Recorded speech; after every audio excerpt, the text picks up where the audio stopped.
Good morning and welcome to E341 Semester 2 2015-16. This is a course that we hope to have a lot of fun in. It will be a test of your creativity, not a test of your memory. As you can see, I am not here today with you. I am called away to Calcutta for some important work. This week will be conducted by the TAs. We have planned out the 3 lectures in a way that should not cause any disruption to the course. This is an introductory lecture where I will talk about communications, the different ways in which one communicates, what does one communicate, how far does one communicate, by what means does one communicate, and what can go wrong when one communicates,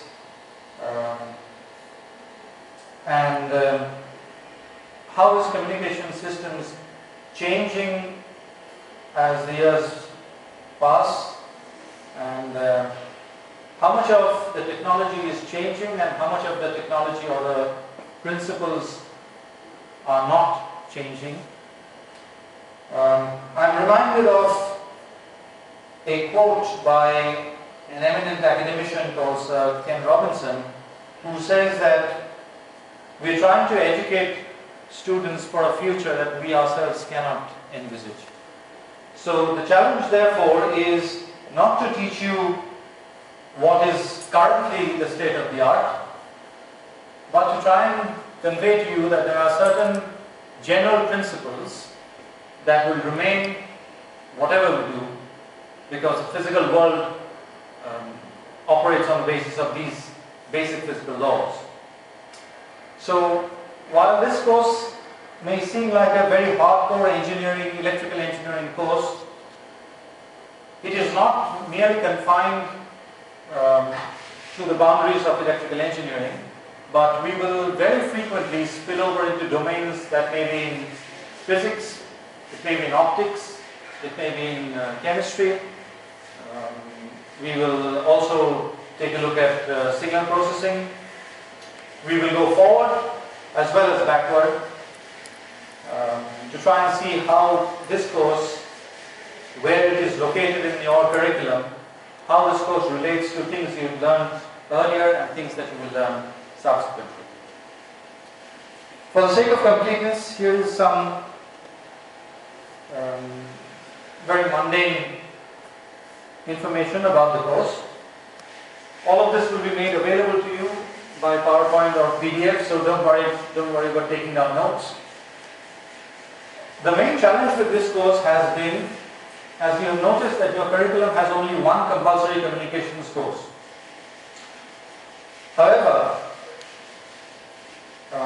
communications today has 2 very, very distinct components. One is radio frequency communications, wireless communications, and the other is optical communications.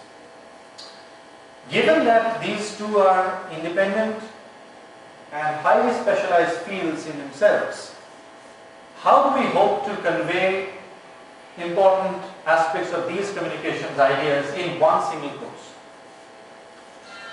Add to that a further complexity that the technology that is used in both these distinct fields have undergone sea change.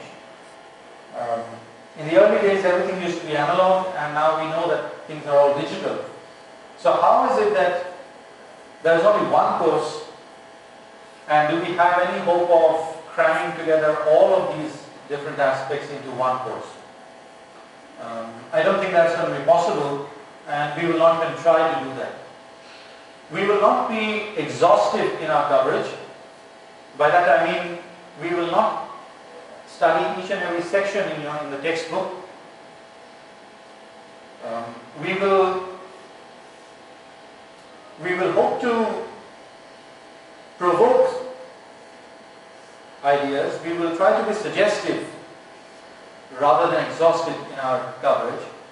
So somewhere during the course or by the end of this course, you will hopefully be in a position to identify the basic, very basic elements in a communication systems and the very basic principles that will be used in fields that have nothing to do with communications.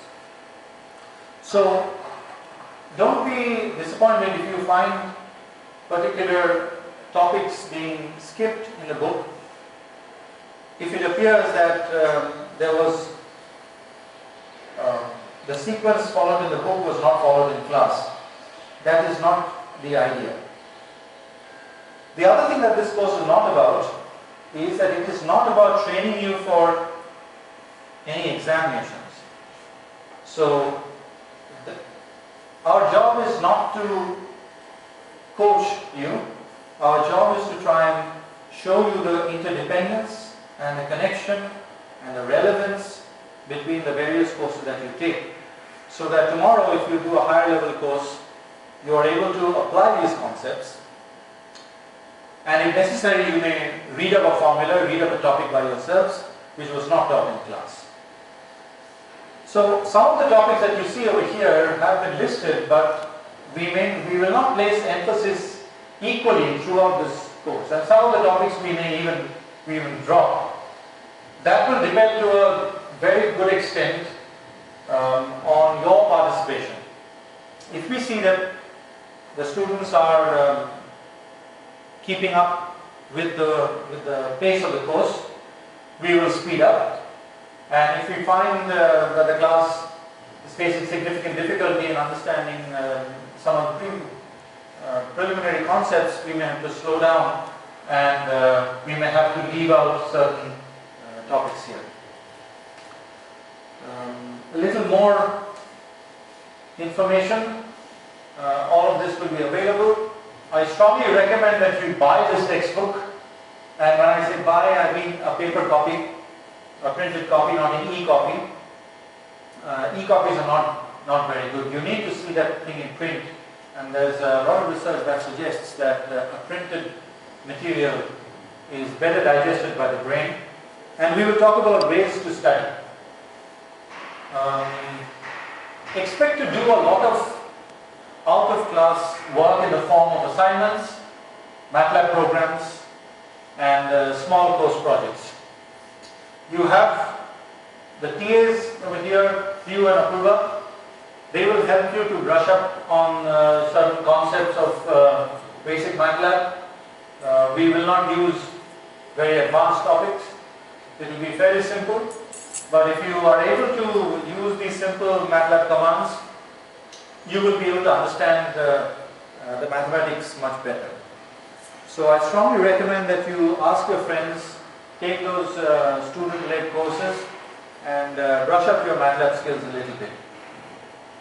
Okay, so with that I think, yes, let's go forward. Yeah.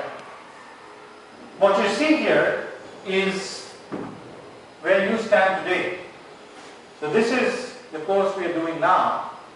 If you can, if the camera will zoom in over here.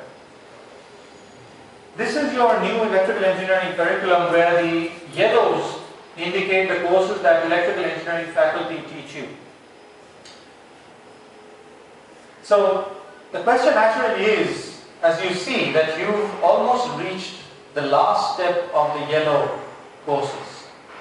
Beyond this, it seems to be an ocean of white, which means this is all elective, this is all postgraduate work. Your compulsory component ends over here. So why is it that there is this course at the last fag end of this bunch of electrical engineering flavor courses? And the other question is, what do I need from those previous yellow courses, or indeed some of these white courses? What do I need to remember, recall, refresh, learn in order to be able to do this course properly? We will answer that question a little later, once we've talked about the course a little more. Yeah. Okay. I think I'll elaborate on this a little later. So let's go forward one step. Okay. So Communications has been there since the time, should we say since man was there?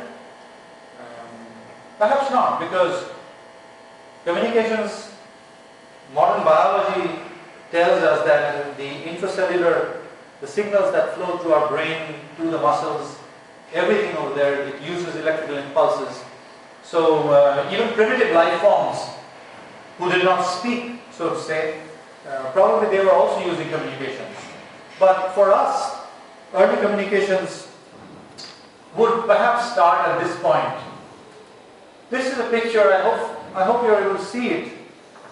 This is a picture that I show every time I teach this course, and if I was present today, I would probably ask you to answer a few questions about this.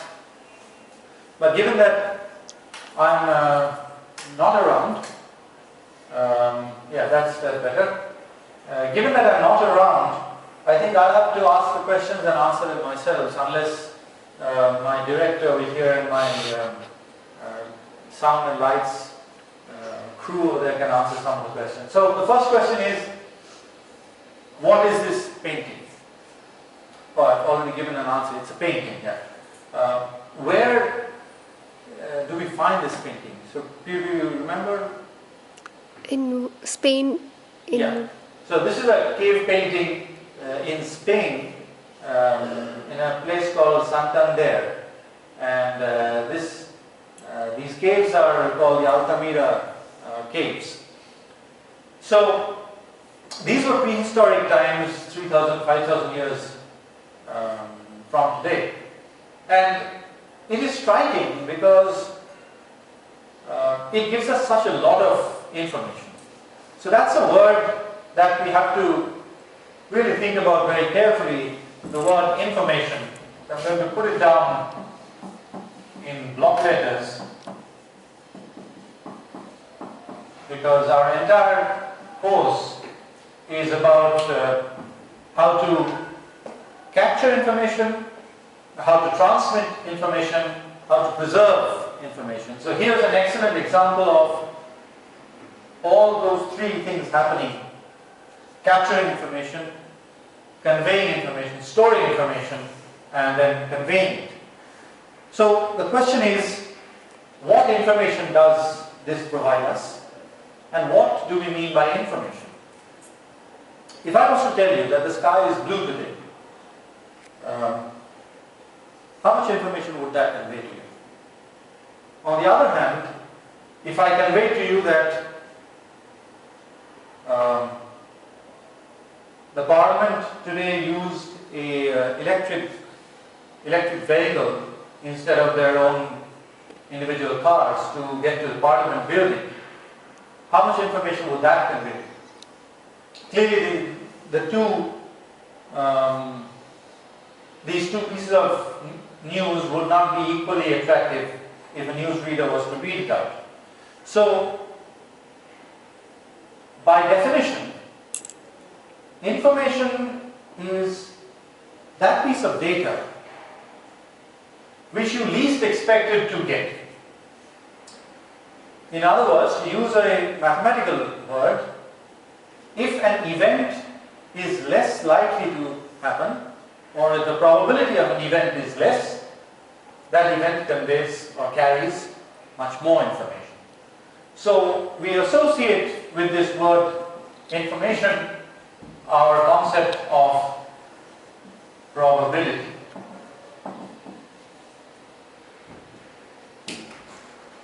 Therefore, if the word probability comes in, the word certainty has to go out.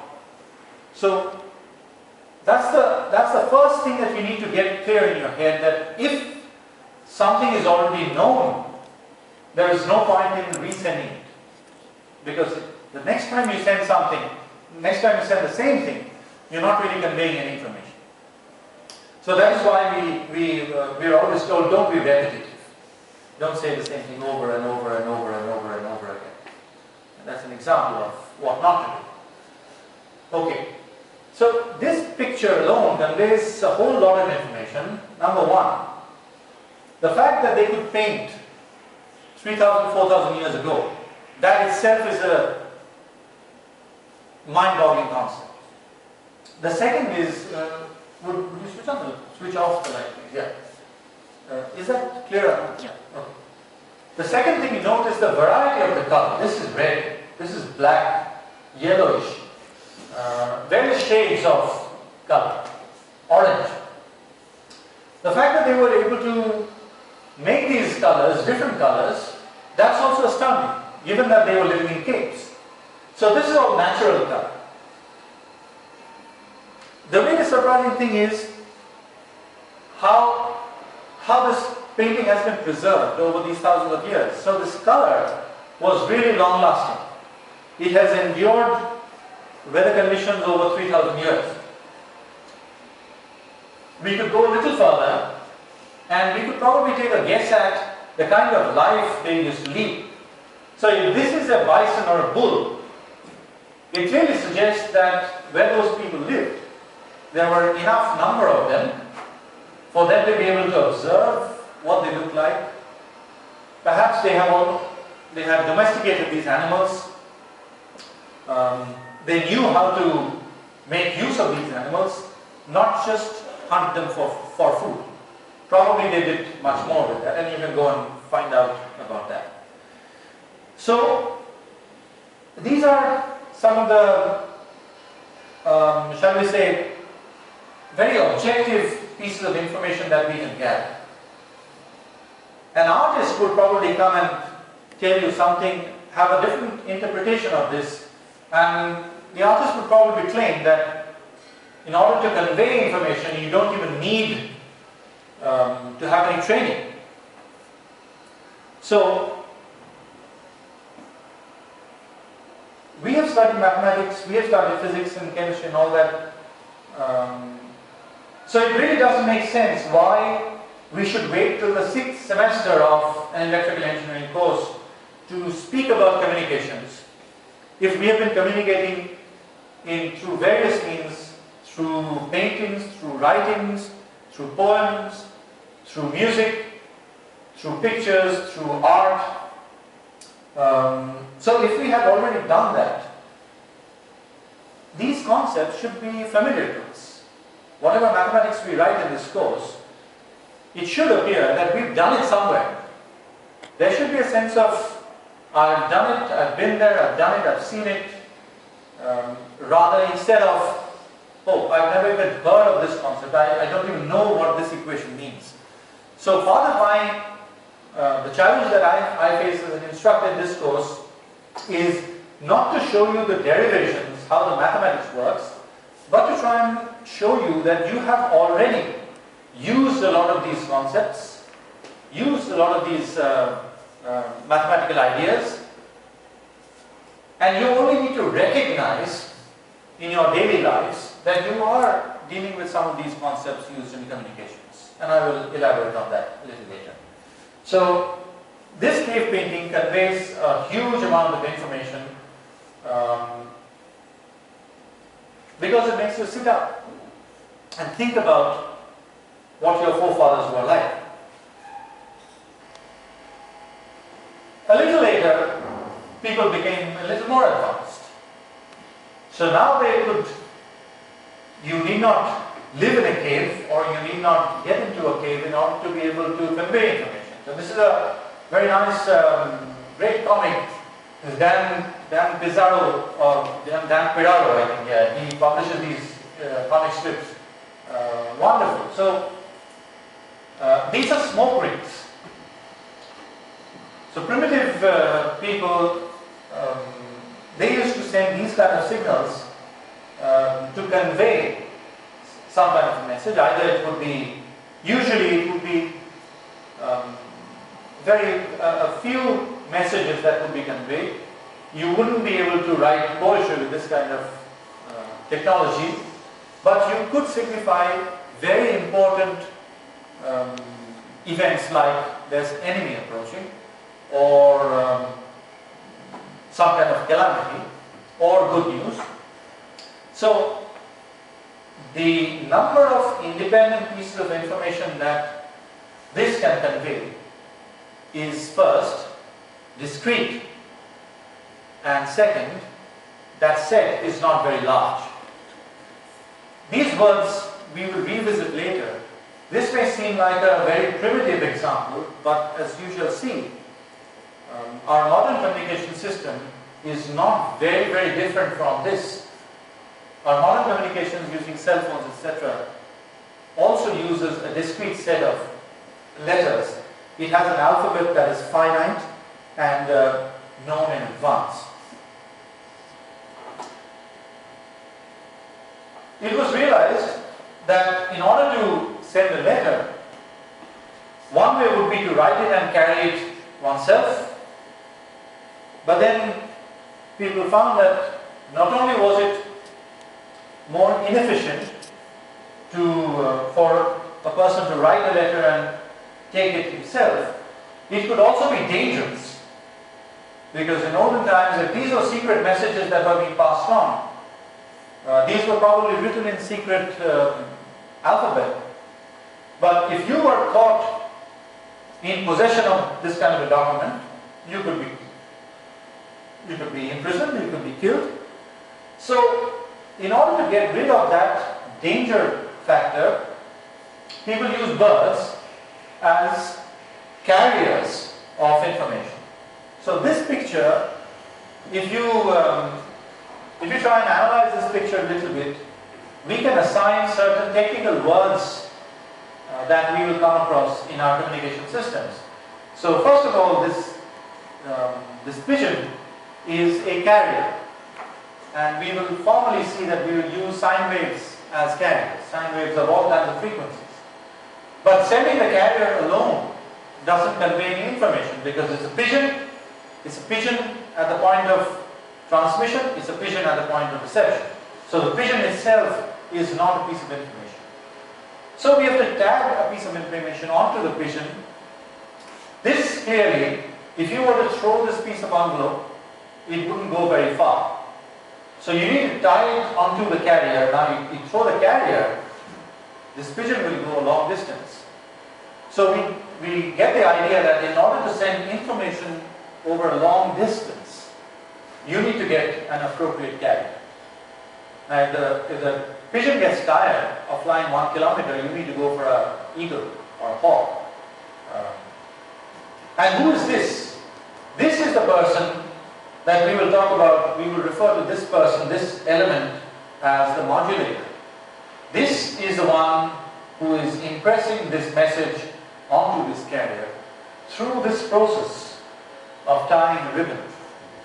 So this, if you could view it as a block diagram of a modern communication systems, and I keep saying systems, modern communication system. You only need to view things not as they appear, but as they could appear. So I'll come back to that in a minute also. And this, going further forward, that same process became a little more sophisticated. And I'm not sure how many of you have dropped letters. Have you dropped letters into this? Have you? Yeah. Yeah, we've all done that. But most of you here, I'm pretty sure you haven't ever posted that. My daughter was absolutely amazed last year that she thought, this was in Calcutta, she thought these things didn't work. So she actually asked me, does it work? I said, yeah, post yourself letter. Because nobody writes letters anymore. So these things work. But clearly we moved further forward, and today this is the system. So if you thought your emails was being sent to the air, get a reality check. Most of the traffic today, internet traffic, television, phone calls, everything, is not traveling via the air, but it's actually traveling through optical fiber, which, depending on where you are, could be on land, inside over here networks, or these could be transatlantic, and over here it could be trans-Pacific. So these are underground, these are undersea cables huge, large, thick cables, essentially made of very, very thin pieces of glass. So this is glass. It's a glass fiber, 9 microns thick. Your hair on an average is 80 microns.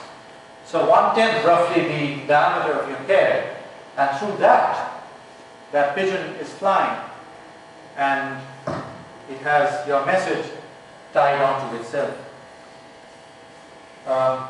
Let's go back here. In the next lecture on Wednesday, Pio will talk to you about, she'll give you an overview about optical communications. I've asked her to go for breadth rather than depth. So she will talk a little bit about what these fibers are made of, what kind of signals are traveling, what kind of distances it can travel over. And if any of you is interested, you can always come to our lab and try out things for yourselves. But as of 2011, 95% of the internet traffic, of the world's traffic, is going through optical fiber underground or under the sea, which is, I think, a very staggering thought. So when you make a phone call, the signal goes to a tower very close by, and thereafter it enters the optical fiber and it's underground. Okay. Where do we contribute? By we, I mean India. At the very outset, I want to make this, present this slide to you. We don't seem to have a sense of history when it comes to a lot of technology. But I think it's very critical that you are aware that in several areas, Indians have made very, very pioneering contributions that have taken time for them to be recognized, but recognized they have been. So one of the two Boses, J.C. Bose, he is credited to be as one of the fathers of the modern radio. So if you just click one by one. So 1837, the Morse code. So the Morse code would be very similar to a 1 and a 0. A long tone followed by a short tone, and depending on how you make these patterns, you get a 1010, and you convey this over a piece of wire. Samuel Morse does that, and in New York Harbor, he actually, I think he drops a cable into the Hudson River, and he demonstrates that signals can travel. But of course, that's very primitive. A lot of sophisticated, and clearly that's not wireless. So the possibility of wireless communications, we owe it all to this man called Maxwell, James Clerk Maxwell. You have studied EM waves in the previous semester. We owe this person a debt of gratitude that can never be repaid. He redefined the way we viewed electromagnetic waves. He told us that light and radio frequency communications is not different, not communications, radio frequencies. They are not different. They are one and the same. They are two sides of the same coin. So when the Wednesday lecture takes place, half an hour, you will talk about the optical part, half an hour, Arup will talk about the radio frequency part, the wireless part. That would be in a way a tribute to James Clerk Maxwell, a Scottish physicist, who sadly did not live to see his predictions being proven right. That happened much later when Hertz, if you see, this is 1864 and 1887 that Hertz first detects EM waves. That's the first experimental verification. If we go a little bit forward, we fast forward a little bit, Marconi patents this wireless telegraphy. It's interesting that around the same time that Marconi was patenting his stuff, J.C. Bose in a small laboratory in Calcutta was working at frequencies as high as 60 gigahertz, which is an astounding achievement given the primitive technology that he had at his disposal. This picture over here shows his equipment that is available for anyone to view even today, and a lot of it is operational. If you go to the Bose Institute in Calcutta, you can still take a look at that. He used, it's amazing that he used things like straw bundled together to act like polarizers. Just think about the concept, it's mind-boggling. It's like making a laser with clay. If you knew pottery and you made a laser, things like that. So no wonder he ended up in Cambridge, and Lord Rayleigh was his PhD supervisor. Coming back, he joined Presidency College in Calcutta. It was under British rule at that time. He was not offered full salary because he was Indian, and proud as he was, he refused any salary, and he worked for about 2.5 years without any salary, with only his friends and well-wishers to take care of him. Such was his dedication to teaching. During this time, he continued with his experiments. Most of his lectures were live demonstrations. People used to flock to those lectures. And the then principal of Presidency College realized that this was grave injustice, and he was restored to full salary, which he accepted only after 3 years or so. So Marconi had the chance to listen to Bose present his paper at the Royal Society. Marconi was in the audience, and it is said later that Marconi got the essential idea of something called a coherer from Bose's lecture. He went on to build it, incorporate it in his system, and successfully carry out transatlantic communication. And Bose was completely forgotten. He was not recognized, but much later, thankfully, he has been recognized, Bose has been recognized as a father of radio, and it is now, Bose has got his rightful place in history. So this is something that all of us need to bear in mind. Although since then not much has happened, if you want to see Bose's career, that's Bose's career for a brief time that he spent using it. So Bose would be driving around J.C. Bose, but it's not a very significant component of his life. So let's go forward. Right, so it all boils down to Maxwell saying that light and electromagnetic waves, optical waves and radio waves are all part of one electromagnetic spectrum, and depending on where you operate, you could be viewing, you will be able to see it, feel it in a different way. So this slide will be there in your there with you shortly. So essentially what Maxwell said was, if you have things set up properly, you have plane waves like these traveling from one point to another point, and if you did nothing to those waves, there's just a set of waves going on and on and on forever, not conveying any information. So these are like the pigeons that we talked about. But now if you want to convey information, you can change one of these, one or more. This is not a complete description. You could change one or more of these parameters in a systematic way. That's an important word, that you want to change these things systematically in order to achieve something called modulation. So this is a systematic change. So probabilities is information. This modulation is a systematic change that conveys information.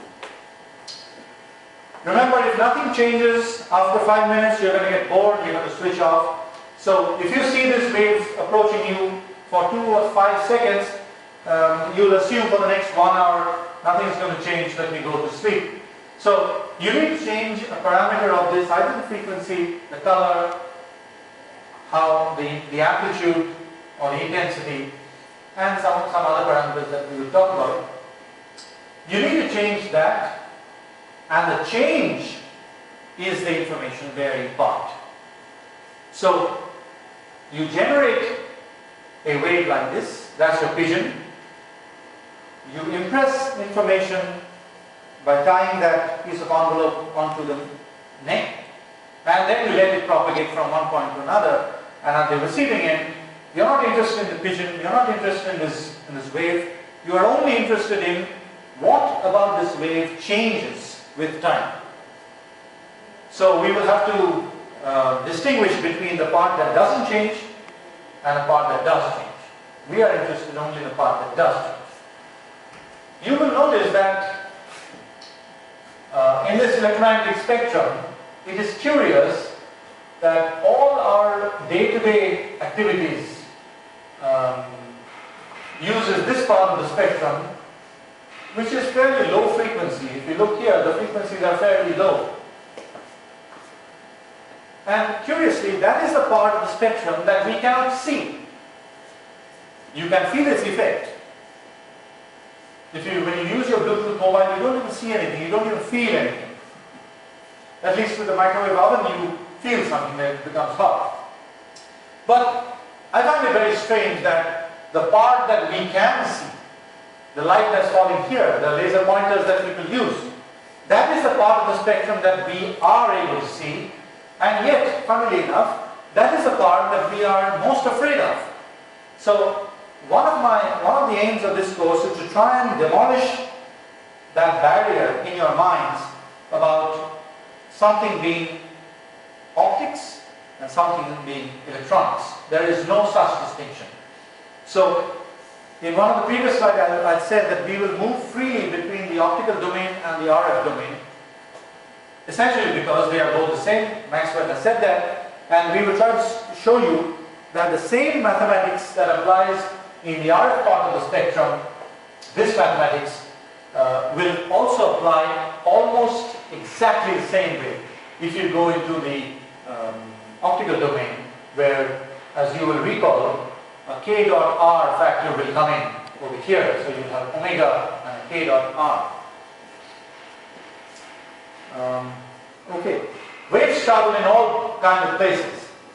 We will see that in some cases the wave that I want to propagate will propagate. In some cases that wave will not propagate. So for instance here, this shows a kind of medium where the wave is able to propagate. In other case, the wave tries to propagate, but it's not able to.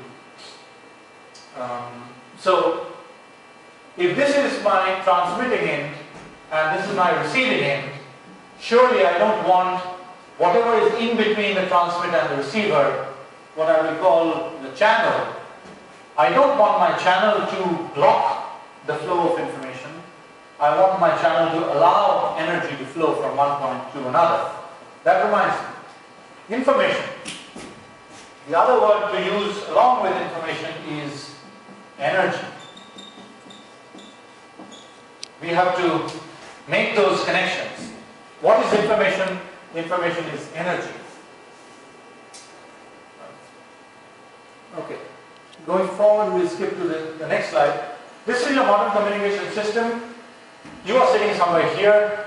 This is your IIT Gandhinam network, and there's a large network over there.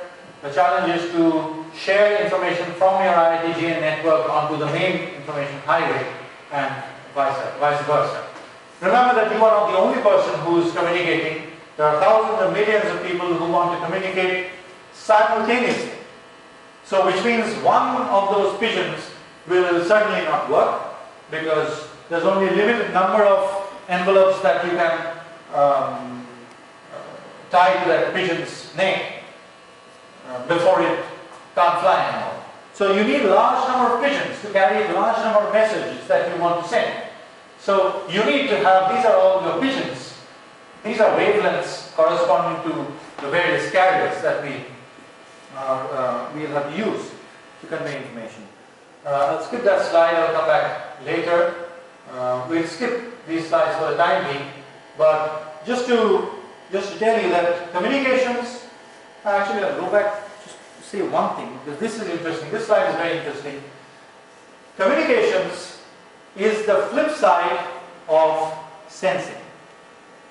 Remember, what is it that we want to communicate? We want to communicate information. The information will either be readily available to me, or I will have to gather that information from my surroundings. That is what this collar microphone is doing. It is gathering information from its surroundings. That is what that camera is doing, is gathering information from its surroundings, and it's transmitting that information to you. Now, in most cases you will find that this step of gathering information is taken for granted. Nothing could be further from the truth. If this information gathering mechanism, if that step is not top class, then there's a basic problem with the information that you have collected. So now if you want to send information that itself is not of high quality, your entire communication system is not going to be of very high quality. So, like the Altamira cave paintings, when we were told that Mars has 50 parts per billion of methane, when Curiosity rover told us that by making an actual measurement and then transferring that measurement wirelessly using optical links to the satellite, and then the satellite, the mothership, and the mothership sent it back to NASA, that was information of the highest quality being gathered at the site and then being transferred to the user where it will be processed. Now that step of information gathering and communication are two sides of the same coin. So whatever technology that we talk about from a point of view of communications is equally applicable almost without, without any change if you talk about the information gathering part or the sensing part. So you need to just speak with the TAs and they will elaborate on the sensing part, and they will tell you that we use the same concepts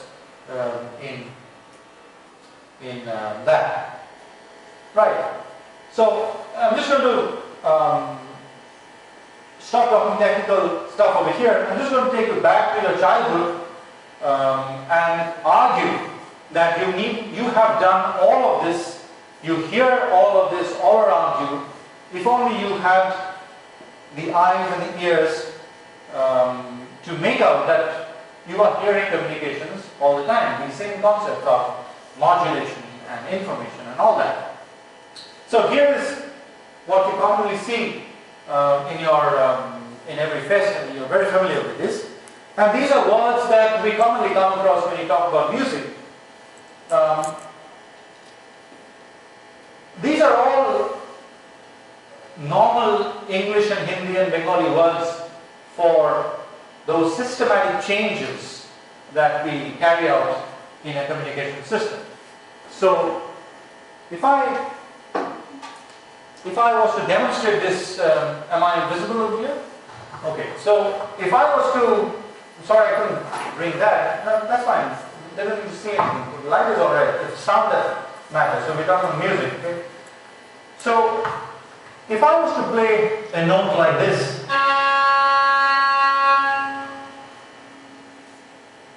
notice how it rings for a little while. If I was to play that note for an hour, you would get bored of it, you wouldn't listen, you would stop listening. Similarly, if I played that note for an hour, you would again stop listening. Which means there's no change, there's no systematic change. But if I did that,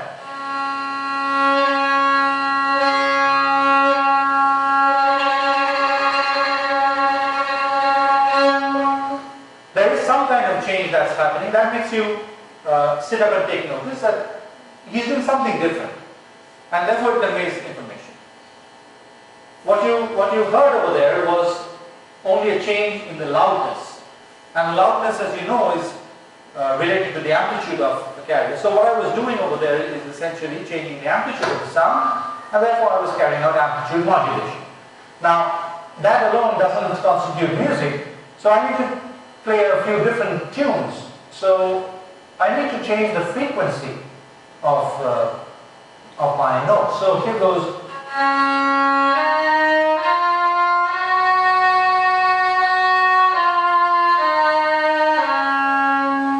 So I played 4 notes. Each of these notes has a different frequency. And each of these notes could be thought of as a distinct piece of information that is traveling from me to you.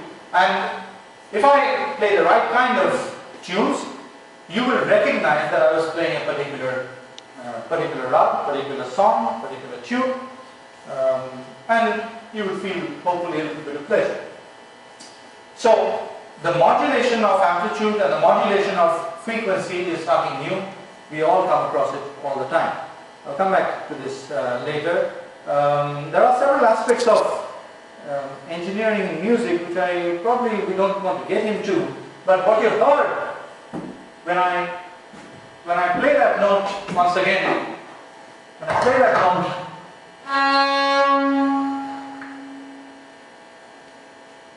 you'll notice that the sound doesn't stop abruptly. It slowly damps. So that's what we are looking at. And in your assignments, we will expect you to mathematically analyze that. But please remember that when you're mathematically analyzing it, please try and see if you can hear that sound in your head, in your mind. Can you imagine what it's going to sound like? Now, because it's not always easy to imagine what it's going to sound like, we're going to use MATLAB, in which you're going to generate these sounds, play them yourselves, play around with the frequencies, play around with the amplitudes and the decay constants, and you will generate music for yourself. I will send you MP3 files that students 2 batches previous to yours had generated by the end of this, by the time it was mid-sem, so not even the end of the semester. So it's possible. So you will be generating music, you will be playing with the amplitude and frequency. Lots of people have done it. If these people found it worth doing it, if C.V. Raman found it worth doing that, if Dr. Rajaramana found it worth, if Feynman and so many others, Einstein, Niels Bohr, if these people found it useful to play music while they were doing excellent science, I don't see why you should not do the same. There are Nobel laureates who do courses like physics and music. So clearly he is not doing this just for fun. Surely he said that we humans have developed to discover how the world works.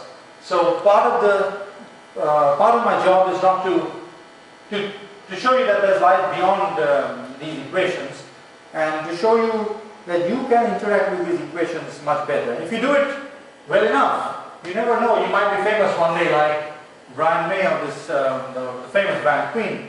He has a PhD from Imperial College, no less. Imperial College, it took him 20 years to get the PhD because he was distracted in between. He was with a very successful band. But when he plays an electric guitar, when he creates those amazing sounds, those amazing tones that you hear, what's essentially happening is very, very complex amplitude and frequency and phase modulation that's going on. That's what a digital synthesizer does, and that's why it sounds so cool.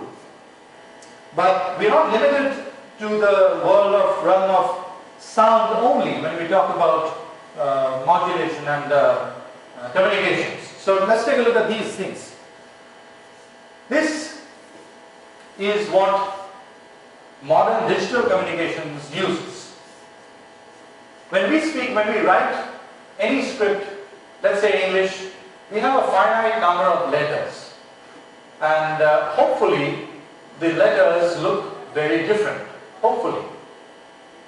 But what about this and that? They're not very, very different. X and Y, they're not very different. O and Q could easily be confused. E and F could be easily confused. I and L could be confused. So you have a finite number of letters, and in other words, in general, the word symbols, you have a finite number of symbols, and combinations of these symbols gives you a finite set of words that you and I recognize. So when you talk binary, we say there's only 1 0. If you talk hexadecimal, you say there are 0 to 15. Nothing else. There's nothing called 17. There's nothing called 23. You have to come back. If you have to write 12, you use 1 and 2. There is no new symbol for 12. So that's been possible because of 0, the invention of 0, of course. So we will find that digital communications, the modern digital communications that all cell phones use, they have a finite number of symbols, and the element of surprise, the element of probability comes in because you don't know which symbol will be sent. But you do know that 1 out of 26 letters will appear on the answer script, and that is what helps me to understand the rubbish that you write in your answer scripts. I know that's only 1 of those 26 letters, so even if you scribble, I can give you partial credit. Take it forward and make it more and more complicated. Here is the simplest case over here. You have a white patch and a black patch, a white patch and a black patch. So do you see there's a systematic change going from here to here and going from here to here? But if you go diagonally, there's no change. So that's modulation. But this is modulation of a different kind. We'll have to introduce 2 descriptors. One would be temporal modulation, the other would be spatial modulation. So if you happen to do communications, only signal processing, you are probably in this realm. But if you want to do image processing, for instance, tomorrow, all your concepts in this course carry over. You only need to change the variable t to a variable x, and all your mathematics applies. So you get spatial Fourier transform instead of a temporal Fourier transform. The same thing happens with light. Here it's this is the interference pattern from 2 independent sources. This is something that you've done in your physics classes, and you get an interference pattern. Each of them individually do not lead to interference, but when you have these 2 sources together, they lead to interference, and there's a systematic change. You see that systematic change: 1 0 1 0 1 0 1 0 1 0 1 0. You could say this is 1 and that is 0 also. That's a matter of definition. But everything over here that you see is a systematic change of using a finite number of known symbols. That's critical. What is known over here in this picture, for instance? We know that we are using only circles. And we also know in advance that we're using only black circles.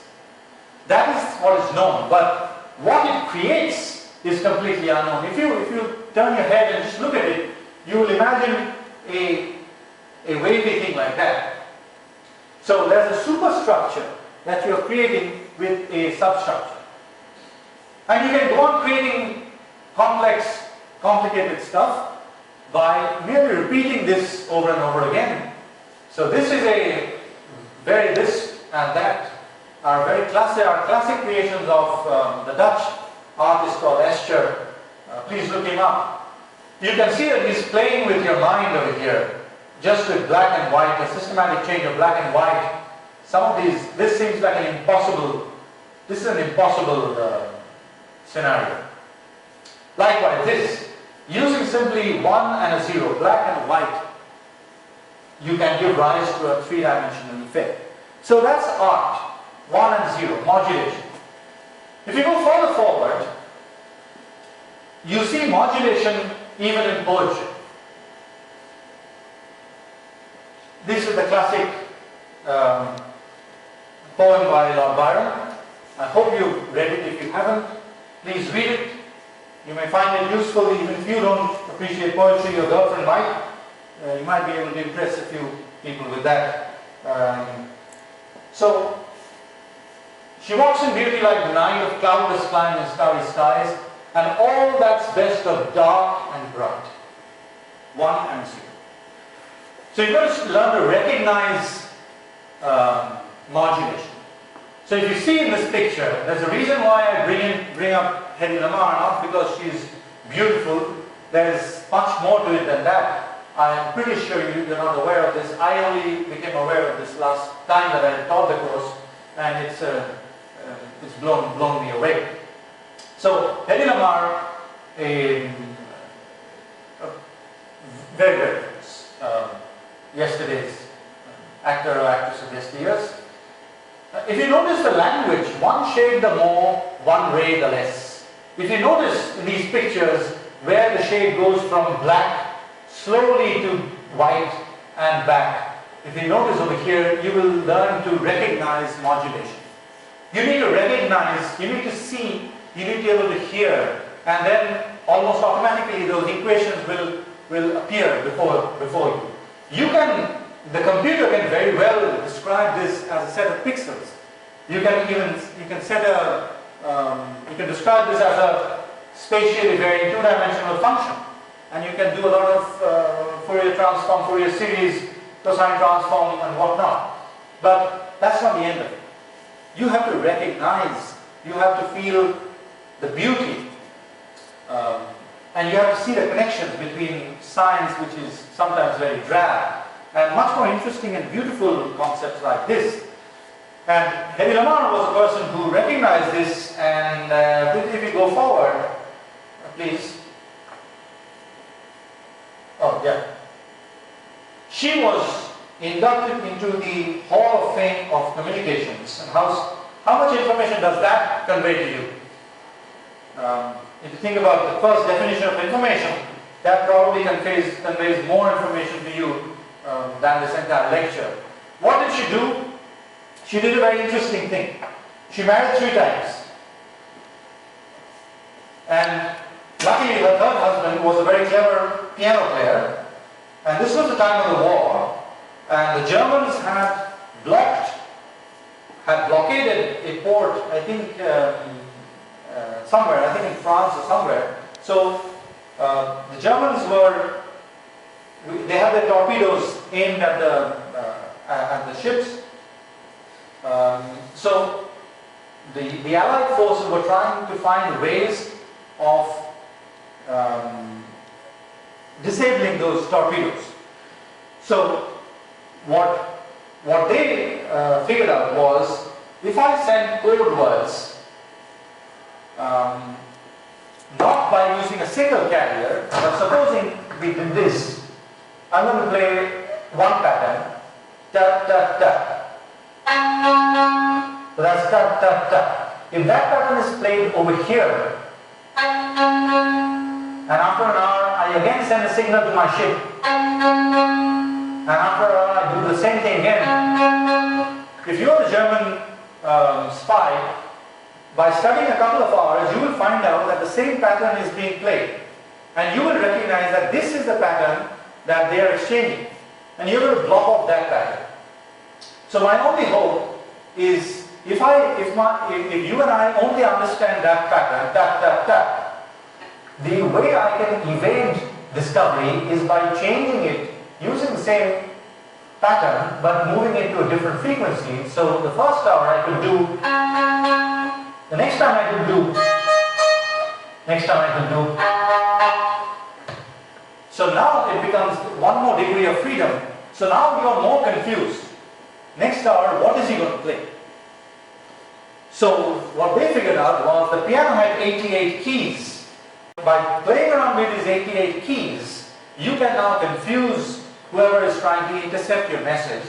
So that's what they did. And now we have a fancy word called spread spectrum communications that all our Bluetooth and wireless devices use. The idea was to disperse your information into different frequency bands and thereby avoid detection or corruption by the enemy.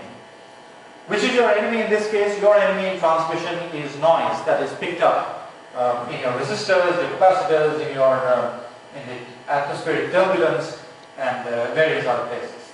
So Hedy Lamarr is as much an inventor and a scientist as she is a great movie star.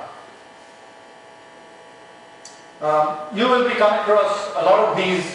You're familiar with 1G, 2G, 3G, 4G. We will not be able to get into the details of how they actually, what the technology is, but we will try to give you an overview of what is it that allows higher generations to come in, what are the challenges that people are faced with. Wireless is going into 5G now. I think they're talking about 10G probably. But optical, they've already gone past 100G. Japan is leading the way. I was at a conference last week. 100G is very much achievable. So there's a lot that's happening. And you can decide where you want to concentrate. This picture describes extraterrestrial communications. Here you will find a combination of radio frequency and optical both. So these two, don't give yourself the impression that these two never meet, optical and radio. They often interact with one another. Things are becoming really, really small these days. Your chips have to have very fast exchange of information. So there are instances where information has to go at a rapid pace, but over a very small distance on chip communications. The future is plasmonic communications, where the electrons are not displaced from point A to point B, but the electrons are also made to oscillate. And it's the oscillation of the wave, oscillation of the sea of electrons that propagates. The electrons themselves don't propagate, which is different from the conventional flow of current in a conductor. Yeah, so this kind of a scenario we'll talk about more in detail. There is a pigeon coming in over here, that's your pigeon coming in, and here is the message that you want to give, 1010. Here is where, within this length, as the pigeon is flying past, you are tying the ribbons over here. Each envelope contains a distinct message, and by the time the pigeon has escaped from here, it is now carrying an information part 1010 through a systematic change again of either the amplitude or the frequency of that carrier pigeon. There's a lot to talk about, plenty to talk about. I think we need to stop over here. Shannon is the one who gave the modern communications age to you, and I think we'll stop with this slide over here, and I will quickly demonstrate to you one or two things that you will see in the form of equations, but that could be shown with any instrument, and particularly with a violin. So these are different frequencies. If you recall your first year lab, you will remember that even one of these notes is not a pure sine wave. Recall that experiment about the adder, op-amp adder, where you generated 3 frequencies and you added them and you saw the shape was not that of a sine wave, and then you put a RLC circuit at the end and then you filtered out each of those components. You prove to yourself that a sound that you hear is composed of a large number of frequencies. So those are discrete frequencies.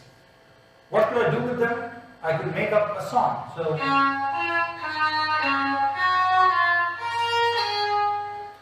what I'm doing over there is changing the frequency in a discrete manner. So we would call that, in digital terms, frequency shift keying. FSK, frequency shift keying. If I did the same thing with the amplitude, did not change the frequency, I would have something like So I've changed the amplitude in 4 discrete steps, made it slowly louder. So music is a combination of frequency change that you normally do with the left hand on a violin or a guitar, and the amplitude change with your right hand usually. These changes could be abrupt or they could be continuous. So something like, that's a continuous change where I'm sliding my finger over. So instead of making this discrete change between, I'm making a continuous change from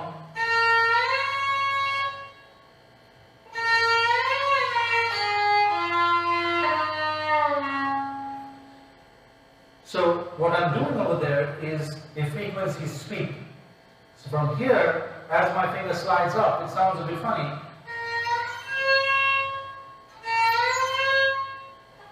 That's a frequency sweep.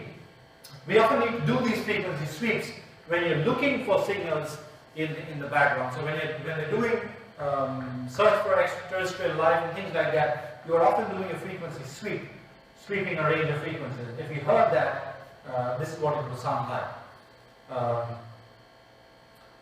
You can hear 2 sounds together, 2 notes together. So for instance, it sounds like a car horn, but these are 2 sounds together, this. So I could play 2 together, and if you analyze that sound, you would have only these 2 frequencies, only these 2. You would not get any frequency that's different, provided the sound does not go through a non-linear system. This is also something that you've done. Thankfully our ears are linear systems. So when I play these 2 notes, my ear analyzes them as the sum of these 2 notes only. If my ear was non-linear, and we will see that the diode is a non-linear device, if my ear was non-linear, I would not only hear these 2 notes, but I would hear sum and difference frequencies as well. I would hear what is called beating. We will use this concept of beating when we do coherent detection in our communications. It's not just for pure entertainment. You need to be able to recognize modulation wherever and whenever it's taking place. So that's my challenge to you.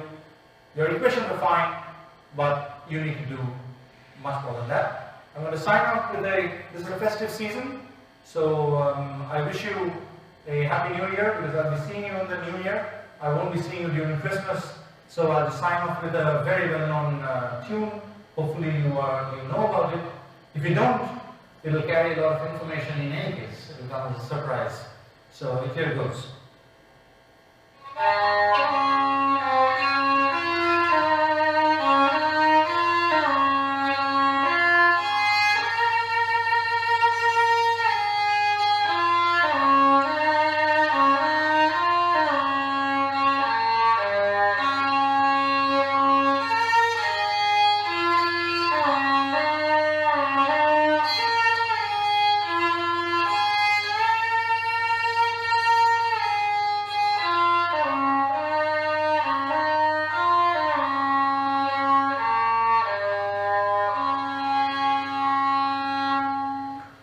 Goodbye, I'll see you in the new year.